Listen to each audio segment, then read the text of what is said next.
Imagine a business where the product literally stays on the ground, and yet people pay hundreds of dollars an hour for it. Most people walk over it every single day without a second thought. It is the crisp yellow and white lines of a commercial parking lot. While tech startups burn through millions of dollars in venture capital, solo operators are quietly making $300 an hour with nothing but a machine and some paint. It is one of the most overlooked, boring businesses in the modern economy. But why is such a simple task so incredibly valuable? Today, we are uncovering the hidden world of parking lot striping and how you can turn lines into a lucrative enterprise. You might think a paintbrush and a steady hand are enough to get started, but in the professional world, speed and precision are everything. The heart of this business is the airless striping machine. Unlike a standard sprayer, these high-pressure units create sharp, crisp edges that do not bleed into the asphalt. It is satisfying to watch, but it requires a specific technique to maintain a consistent 4-inch width while moving at a brisk walking pace. Then, there is the paint itself. This is not the stuff you find in a local hardware store. We are talking about heavy-duty, fast-drying traffic paint designed to withstand thousands of tons of rolling steel. For the symbols like arrows or no parking zones, operators use specialized stencils made of heavy plastic or wood. This allows the operator to spray a perfect icon in seconds.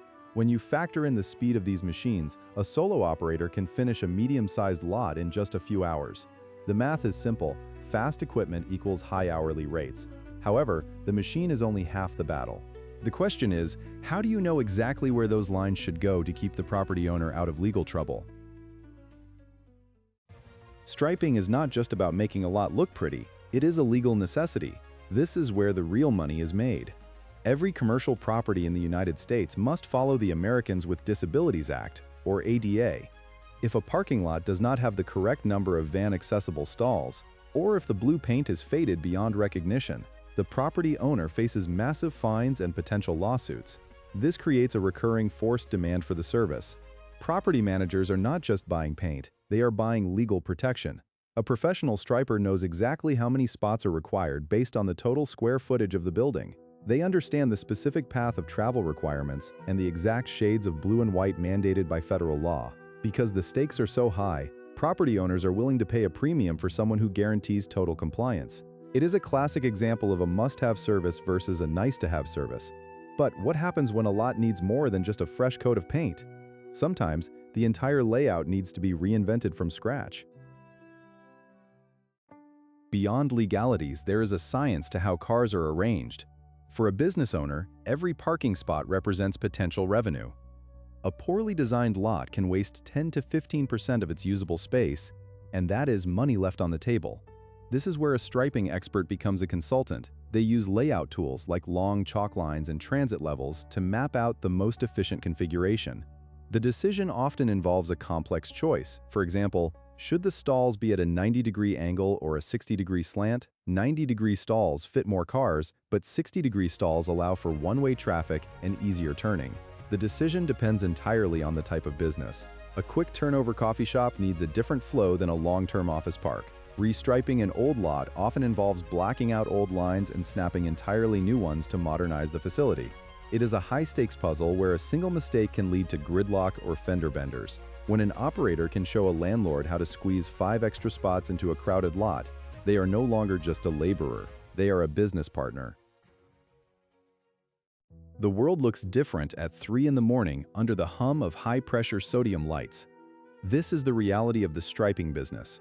You cannot stripe a grocery store lot at 2 in the afternoon. At least, not without creating a logistical nightmare. Most of the work happens while the world is asleep. It is a ghost industry. You arrive when the parking lot is empty, transform the property with fresh lines, and vanish before the first commuter arrives. This nocturnal schedule is exactly why the margins are so high. Not everyone is willing to work in the middle of the night in an empty parking lot. But for those who are, the competition is surprisingly thin.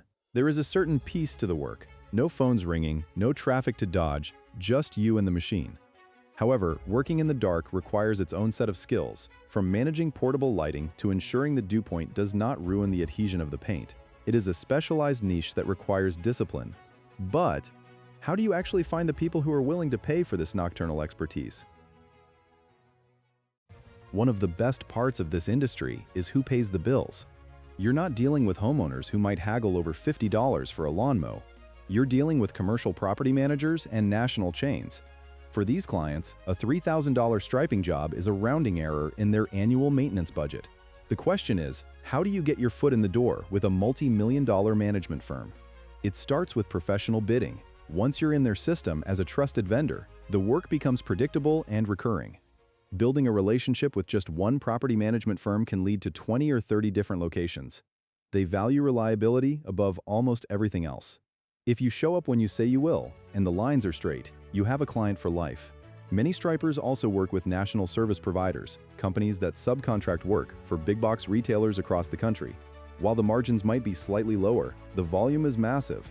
This is how a simple one-person operation scales into a full-scale commercial enterprise. But let's talk numbers. What does it actually take to get this machine moving? So, how do the numbers actually break down? To start a professional operation, you're looking at an initial investment of about $4,000 to $7,000. This covers a quality airless striper, which is the most expensive piece, along with stencils, a trailer, and initial marketing materials. While that might seem high for a side hustle, consider the return. A typical small retail lot might take 4 hours to complete and bill for $1,200.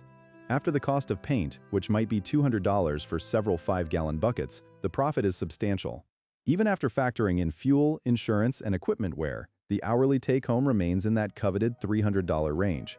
Scaling the business is equally straightforward. You do not necessarily need more complex skills, you just need more crews. Many successful owners eventually step away from the machine entirely. They focus on bidding and project management while their employees handle the lines. It is the definition of a boring business that builds real wealth. It is simple, essential, and hidden in plain sight. For those willing to put in the work and the night hours, the path to a 6-figure income is literally painted on the ground. Parking lot striping proves that you do not need a revolutionary technology idea to make a great living. Sometimes, the best opportunities are right under your feet. If you found this breakdown valuable, make sure to subscribe to Hidden Hustle for more deep dives into the businesses nobody talks about. We have plenty more overlooked industries to explore. Thanks for watching, and keep looking for the gold in the boring industries.